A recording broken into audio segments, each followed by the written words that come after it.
Hi అండి, welcome to crazy recipes. నేను మీ మాదిరిని.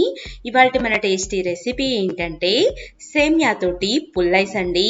ఈ సేమియా పుల్లైస్ మనం చాలా ఈజీగా సింపుల్గా అన్నీ ఇంట్లో ఉన్న వాటితోటే తయారు చేయొచ్చండి. చిన్నప్పుడు బండి మీద తింటూ ఉంటాను చూసారా, సేమ్ టు సేమ్ అలాగే ఉంటాయి. సూపర్ టేస్టీగా ఉంటాయి. వీటిని ఎలా తయారు చేసుకోవాలో చూద్దాము. ముందుగా స్టవ్ మీద వెడల్పాటి బాండిని పెట్టుకొని దీంట్లోకి 2 స్పూన్లు నెయ్యిని కానీ లేదా వెన్నపూసను కానీ వేసుకోండి. నూనె వద్దండి, ఈ 2 వేసుకుంటే రుచి బాగుంటుంది. ఇదంతా కూడా లైట్గా వేడయ్యాక దీంట్లోకి ఒక చిన్న కప్పుడు మాత్రమే సేమియాని యాడ్ చేసుకోండి. అంటే 3 స్పూన్ల సేమియాని తీసుకున్నాను. ఈ సేమియా మొత్తాన్ని కూడా మీరు అన్ని వైపులకి తిప్పుకుంటూ లైట్ గోల్డెన్ కలర్ అయ్యేదాకా ఫ్రై చేసుకోవాలి. ఇలాగా లైట్గా గోల్డెన్ కలర్ అయింది కదండి. ఇప్పుడు దీంట్లోకి మనం ముందుగా కాగబెట్టి చల్లారపెట్టిన పాలని ఒక కప్పు తీసుకోవాలండి. ఈ కప్పు పాలు మొత్తాన్ని కూడా దీంట్లోకి యాడ్ చేయండి. చిక్కటి పాలను తీసుకోండి, రుచి చాలా బాగుంటుంది. ఇంకొకసారి ఇదంతా కూడా బాగా మిక్స్ అయ్యేలాగా మిక్స్ చేయండి. 2 నిమిషాల పాటు మాత్రమే, అంటే ఒక 2 పొంగులు వచ్చేదాకా ఈ సేమియాని పాలని మొత్తాన్ని కూడా చక్కగా బాయిల్ చేసుకోండి. చూసారా అండి, మనకి 2 పొంగులు రాగానే ఇదంతా కూడా దగ్గర పడిపోవటం స్టార్ట్ అయింది. అలాగే చక్కగా ఉడికిపోయింది చూడండి. ఇప్పుడు నేను మీకు ఒక చిన్న సీక్రెట్ చెప్తానండి. ఐస్ క్రీమ్ బండిలో లాగానే మనకి ఈ ఐస్ క్రీమ్ రావాలి అంటే ఒక 2 స్పూన్లు పాల పొడిని యాడ్ చేసుకోండి. ఈ పాల పొడి ఆప్షనల్ అండి, కాకపోతే ఈ పొడిని వేస్తే మాత్రం మనకి చాలా టేస్టీగా ఐస్ క్రీమ్ అనేది ఉంటుంది. చూసారా అండి, ఈ పొడిలోకున్న ఉండ కూడా అస్సలకి లేకుండా మొత్తం అంతా కూడా బాగా మిక్స్ అయ్యేలాగా మిక్స్ చేసేసుకోవటమే. అంతేనండి.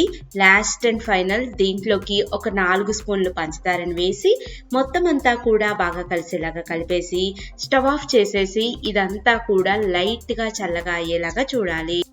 చూసారా అండి, మనం ఎంత ఈజీగా ఈ సేమియా తోటి పుల్లైస్ని తయారు చేసుకోవచ్చో.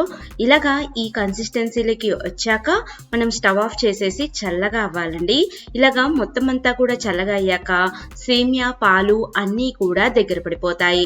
ఇలాగ దగ్గర పడ్డాక దీన్ని మొత్తాన్ని కూడా మన ఇంట్లో ఉన్న టీ గ్లాసుల్లో కానీ లేదా ప్లాస్టిక్ కప్పుల్లోనైనా వేసుకోవచ్చండి. మనం అప్పటికప్పుడు తినేసి వాటిని చక్కగా పడేసేయచ్చు కూడా. ఇప్పుడు మనం ఇలాగా మొత్తంలోకి కూడా ఒకదాని తర్వాత ఒకటి ఫిల్ చేసుకుందాము. చూసారా అండి, ఇలాగా మొత్తం అంతా కూడా చేసేసాక దీంట్లోకి నేను ఐస్ క్రీమ్ పుల్లల్ని గుచ్చుతున్నానండి. ఇన్ కేస్ మీ ఇంట్లో ఐస్ క్రీమ్ పుల్లలు లేవనుకోండి, ఏం పర్లేదండి. పిల్లలకి పట్టుకుంటానికి వీలుగానే ఉండటానికి కాబట్టి ఇక్కడ మన ఇంట్లో ఉన్న స్పూన్ని ఇలాగ పెట్టేసుకోవటమేనండి. స్పూన్ ఇలాగ పెట్టడం వల్ల మనకి పిల్లలు పట్టుకుంటానికి చాలా కంఫర్ట్గా ఫీల్ అవుతారు. ఇప్పుడు మనం దీని మీద ఒక ప్లాస్టిక్ వ్రాప్ని కానీ లేదా మీ ఇంట్లో ప్లాస్టిక్ వ్రాప్ కూడా లేదనుకోండి, పాల ప్యాకెట్ మీద కవర్లు ఉంటాయి కదండి, ఆ కవర్లను కట్ చేసేసి దాని మీదకి రబ్బర్ బ్యాండ్ వేసేయండి. చక్కగా ఫ్రిడ్జ్లో పెట్టేసుకోండి.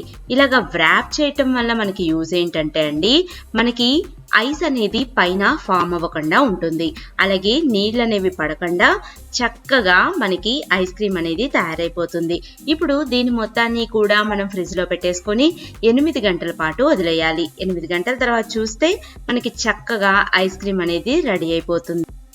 ఒక్కసారి 8 గంటల తర్వాత మనం వీటిని చూద్దామండి. పర్ఫెక్ట్ బండి మీద లాంటి పుల్లైస్ మనకి తయారైపోయిందండి. ఇప్పుడు నెమ్మదిగా దీని మీద ఉన్న కవర్ మొత్తాన్ని కూడా తీసేయండి. చూసారా మనకి ఎంత గట్టిగా వచ్చేసిందో. మీకు ఇది రాలేదే అనుకోండి, ఒక చిన్న టిప్ ఉంది. కొంచెం వాటర్లో ఇలాగ 2 నిమిషాల పాటు ఉంచండి. జస్ట్ ఇలాగ మోల్డ్ చేసేస్తే ఈజీగా ఈ ఐస్ అనేది వచ్చేస్తుంది. తప్పకుండా మీరు కూడా ఈ రెసిపీని ట్రై చేయండి. మీకు కూడా చాలా అంటే చాలా బాగా నచ్చుతుంది. నా వీడియో మీకు నచ్చిందా అండి? అయితే ఒక చిన్న లైక్ చేయండి. మీ ఫ్రెండ్స్ తోటి, ఫ్యామిలీ మెంబర్స్ తోటి కూడా షేర్ చేయండి. ఇలాంటి మరిన్ని లేటెస్ట్ వీడియోస్ కోసం క్రేజీ రెసిపీస్ని సబ్స్క్రైబ్ చేయండి. పక్కనున్న గంట సింబల్ని కూడా యాక్టివేట్ చేయండి. నా లేటెస్ట్ వీడియో అప్డేట్స్ అన్నీ కూడా మీకు అవైలబిలిటీలో ఉంటాయి. Thank you for watching my videos. Bye bye.